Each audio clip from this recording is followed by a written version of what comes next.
আজকের জুলাই জাতীয় সম্মেলন শুধু একটি আনুষ্ঠানিক আয়োজন নয়, এটি আত্মত্যাগের প্রতি জাতির গভীর শ্রদ্ধা নিবেদনের এক মহিমান্বিত আয়োজন এবং আগামী বাংলাদেশের প্রতি আমাদের সম্মিলিত অঙ্গীকার পুনর্ব্যক্ত করার এক ঐতিহাসিক মুহূর্ত।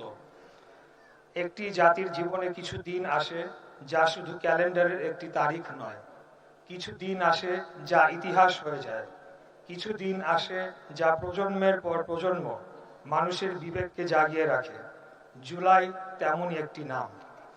প্রিয় ভাই ও বোনেরা, আজ থেকে 2 বছর আগে এই বাংলার মাটি এক অভূতপূর্ব সময়ের সাক্ষী হয়েছিল। সেদিন কোমল হাতে প্ল্যাকার্ড ছিল, কিন্তু সেই হাতের সাহস ছিল পাহাড়ের চেয়েও দৃঢ়।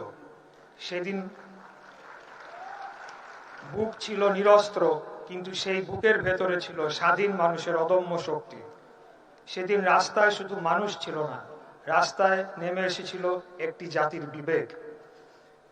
যে তরুণকে বলা হতো দেশ নিয়ে ভাবে না, যে তরুণীকে বলা হতো নিজের ভবিষ্যৎ নিয়েই ব্যস্ত, সেই তরুণ তরুণীরাই প্রমাণ করে দিয়েছিল তারুণ্য কখনো মরে যায় না। দেশ ডাকলে, মানুষ ডাকলে, ন্যায় ডাকলে বাংলাদেশের তারুণ্য সাড়া দিতেই জানে। প্রিয় উপস্থিতি, আজ এই অনুষ্ঠানে এমন অনেক মানুষ আছেন যাদের শরীরে এখনো সেই সংগ্রামের ক্ষতচিহ্ন বহমান। কারো হাত নেই, কারো পা নেই, কারো চোখের আলো নিভে গেছে, কিন্তু আমি জানি তাদের হৃদয়ের আলো নিভে যায়নি। আর আজ আমরা গভীর শ্রদ্ধার সঙ্গে স্মরণ করি সেই সব শহীদদের যারা আর ফিরে আসেননি। হয়তো কোনো এক বিকেলে তারা আপনার পাশেই দাঁড়িয়েছিলেন, হয়তো কোনো এক মিছিলে তারা আপনার পাশেই হেঁটেছিলেন। আজ তারা আমাদের মাঝে নেই, কিন্তু তারা কি সত্যিই নেই? না, তারা আছেন এই বাংলাদেশের প্রতিটি পতাকায়, প্রতিটি স্বাধীন নিঃশ্বাসে, প্রতিটি শিশুর হাসিতে, প্রতিটি মানুষের মুক্ত কণ্ঠে। যে মানুষ নিজের জীবনের চেয়ে দেশের মর্যাদাকে বড় করে দেখে, সে কখনো মৃত্যুবরণ করে না। সে ইতিহাস হয়ে যায়, সে প্রেরণা হয়ে যায়, সে জাতির আলোকবর্তিকা হয়ে যায়। প্রিয় ভাই ও বোনেরা, এই আন্দোলন কোনো একক ব্যক্তির আন্দোলন ছিল না, এটি ছিল গণমানুষের আন্দোলন, এটি ছিল বিবেকের আন্দোলন, এটি ছিল অন্যায়ের বিরুদ্ধে মাথা উঁচু করে দাঁড়ানোর আন্দোলন।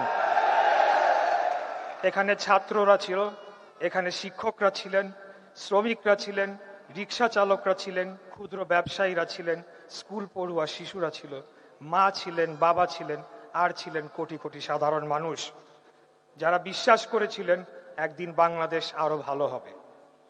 প্রশ্ন করি আপনাদের, আপনাদের তো সুন্দর ভবিষ্যৎ ছিল। আপনারা চিকিৎসক হতে পারতেন, প্রকৌশলী হতে পারতেন, বিজ্ঞানী হতে পারতেন, উদ্যোক্তা হতে পারতেন, বিশ্ব জয় করার স্বপ্ন দেখতে পারতেন। তবুও যখন দেশের সামনে ন্যায় আর অন্যায়ের প্রশ্ন এসে দাঁড়ালো, আপনারা নিজেদের ভবিষ্যৎ আগে দেশের ভবিষ্যৎকে বেছে নিয়েছিলেন। এই আত্মত্যাগী ইতিহাস লেখে, এই সাহসী একটি জাতিকে মাথা উঁচু করে দাঁড়াতে শেখায়। আজ আমি এই মঞ্চ থেকে আপনাদের প্রত্যেককে স্যালুট জানাই, শ্রদ্ধা জানাই, ভালোবাসা জানাই। প্রিয় ভাই ও বোনেরা, আমরা যেন একটা বিষয় কখনো ভুলে না যাই, জুলাই শুধু অতীতের স্মৃতি নয়, জুলাই ভবিষ্যতের দায়িত্বও বটে। যেখানে অন্যায় হবে আমাদের বিবেক জেগে উঠবে, যেখানে অবিচার হবে আমাদের কণ্ঠ উচ্চারিত হবে, যেখানে মানুষের অধিকার হরণ হবে আমরা নীরব দর্শক হয়ে বসে থাকব না। কারণ জুলাই আমাদের শিখিয়েছে ভয় নয়, সাহসী ইতিহাস বদলায়। নীরবতা নয়, প্রতিরোধকারীরাই শেষ পর্যন্ত বিজয়ী হয়। আর বিভক্তি নয়, ঐক্যই একটি জাতির সবচেয়ে বড় শক্তি। আসুন আমরা এমন একটি বাংলাদেশ গড়ি যেখানে মানুষের মর্যাদা থাকবে, গণতন্ত্র শক্তিশালী হবে, ন্যায় বিচার প্রতিষ্ঠিত হবে, ভিন্ন মত প্রকাশ কোনো অপরাধ হবে না, আইনের শাসন হবে সবার জন্য সমান।